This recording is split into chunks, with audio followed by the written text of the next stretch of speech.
Hello friends, আমি Tanushree unique byte cooking চ্যানেলে সকলকে স্বাগত জানাই।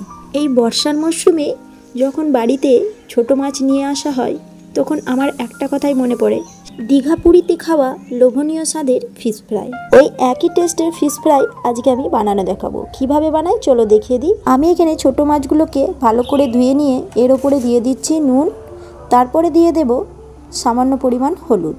এরপর মাছগুলোকে ভালো করে নুন হলুদ মাখিয়ে রেখে দেব 10 মিনিটের জন্য। যতক্ষণ মাছগুলো ম্যারিনেট হচ্ছে তার ফাঁকে মশলাগুলো বানিয়ে নিই। দেখো, আমি এখানে 1 ইঞ্চি পরিমাণ আদা ঘষে নেব আর পেঁয়াজ ঘষে নেব। আমি এখানে আদা পেঁয়াজের পেস্ট দিলাম না, আমি এখানে আদা আর পেঁয়াজটাকে ভালো করে ঘষে নিলাম। এরপর একটা বাটিতে 4 চামচ পরিমাণ বেসন নিয়ে নিলাম, এর মধ্যে 1 চামচ অ্যারারুট দিয়ে দিলাম।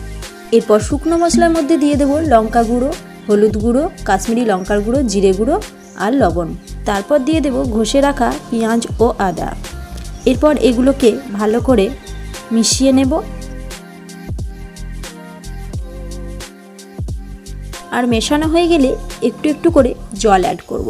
একেবারে এক গাদা জল ঢেলে দেব না, কেননা এটা একটা থিক ব্যাটার তৈরি হবে, যাতে মাছের গায়ে ব্যাটারটা লেগে থাকে, গলে না পড়ে যায়। সেই জন্য এটা একটা থিক ব্যাটার তৈরি করতে হবে। দেখো, আমি প্রথমে একটু একটু করে জল মেশাবো আর ব্যাটার থেকে রেডি করে নেব। যারা বিগিনার্স, নতুন রাঁধুনি, তারাও কিন্তু এই ফিশ ফ্রাইটা খুব সহজেই বানিয়ে নিতে পারবে।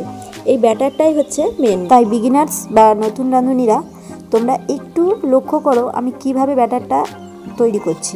দেখো, যেভাবে আটা মাখিয়ে একটু একটু করে জল দিয়ে আমি ঠিক সেইভাবেই জলটাকে ব্যবহার করছি। এবারে জলটা ঢেলে দিলে ব্যাটারটা পাতলা হয়ে যাওয়ার সম্ভাবনা থাকে। তারপর হাত থেকে এইভাবে ঘুরিয়ে ঘুরিয়ে ব্যাটারটাকে রেডি করে নেব।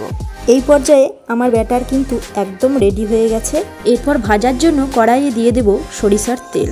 এখানে তেলটা ভালো করে গরম হয়ে গেলে গ্যাসের আঁচটা লো করে দেব। এরপর দেখে নাও মাছটাকে কিভাবে ব্যাটারে ডুবাবে। আমি মাছটাকে ডুবিয়ে নিয়ে গায়ের ওপরে ব্যাটারটা প্রথমে লাগিয়ে নিলাম, তারপরে আবারও এপাশ ওপাশ করে ব্যাটারটাকে লাগিয়ে তেলে ছেড়ে দিলাম। দেখো, আবারও একটা করে দেখাচ্ছি। মাছটাকে প্রথমে এইভাবে ব্যাটারে ডুবিয়ে নিলাম, তারপর এপাশ ওপাশ করে নিয়ে এক্সট্রা ব্যাটারটা ঝরিয়ে নিয়ে তেলে ছেড়ে দেবো। এইভাবে আমি আরও কটা মাছ আমি তেলের মধ্যে ছেড়ে দেবো। এই পর্যায়ে কাজ আমার শেষ। পর মাছগুলোকে এপিট ওপিট করে লাল লাল করে ভেজে নিলেই আমার ফিশ ফ্রাই একদম রেডি। তোমাদের যদি এই ভিডিওটা ভালো লাগে তাহলে তোমরা করো ট্রাই। আমি এখন যাই। নতুন ভিডিও দেখতে হলে চ্যানেলটি সাবস্ক্রাইব করো। আর এখানে দেখো মাছটা কতটা ক্রিস্পি হয়েছে। তোমরা কিন্তু এই ফিশ ফ্রাইটা অবশ্যই ট্রাই করো আর কেমন হয়েছে জানিও।